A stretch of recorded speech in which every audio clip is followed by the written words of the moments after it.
நண்பர்கள் அனைவருக்கும் வணக்கம்.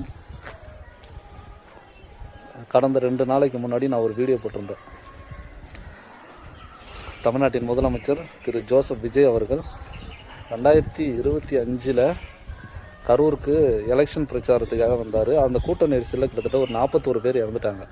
அதுக்கு கடந்த வாரம் 32 பேருக்கு அரசு பணியிடங்களை வாரி கொடுத்துருக்காரு.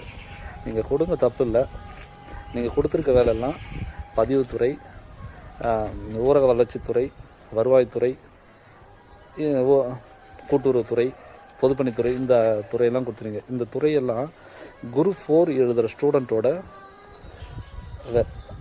பணி. அந்த வேலையை கொண்டு போய் கொடுத்துருங்க. கொடுக்கறதுக்கு நிறைய வேலை இருக்குது. என்ன வேலை இருக்குன்னா, அங்கன்வாடியில் இருக்குது, கூட்டுறவுத்துறையில் சேல்ஸ்மேன் இருக்குது, போக்குவரத்து துறையில் இருக்குது, இபியில் இருக்குது, இன்னும் நிறைய துறையில் எக்ஸாம் இல்லாத வேலையெல்லாம் இருக்குது. அதெல்லாம் நீங்கள் கொடுத்துருக்கலாம்.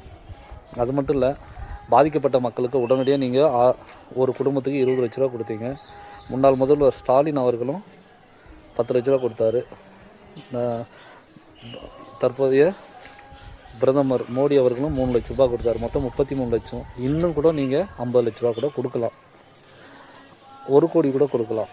ஏன்னா அதெல்லாம் நம்மளுடைய வரி பணம் தான், அவங்களுக்கு போய் சேரட்டும், தப்பு இல்லை. ஆனால் ஒரு வேலைக்காக ஒவ்வொரு ஸ்டூடெண்ட்டும் இவ்வளோ கஷ்டப்பட்டு படிச்சுட்டு இருக்காங்க. நீங்கள் வேணால் அவங்க படிக்கிறவங்கள்ட்ட கேட்டு பாருங்கள். எவ்வளோ கஷ்டப்பட்டு படித்தாலும் அந்த ரேங்க் 200 ரேங்க் 250 ரேங்க்குள்ளே இருந்தால் மட்டும்தான் இப்போ நீங்கள் கொடுத்துருக்க வேலை கிடைக்கும். கிட்டத்தட்ட ஒரு 20 லட்சம் பேர் 25 லட்சம் பேர் அந்த குரூப் 4 எழுதுகிறாங்க ஒவ்வொரு வருஷமும். அவங்களோட மனநிலை எப்படி இருக்கும்?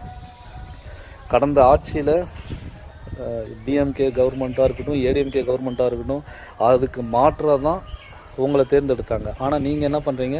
ஏன் ஸ்டெர்லைட்டில் துப்பாக்கி சூடு நடத்தும் போது அவங்களுக்கு கொடுத்தாங்களே, ஏன் அதை நீங்கள் கேட்கல அப்படின்லாம் கேட்குறீங்க.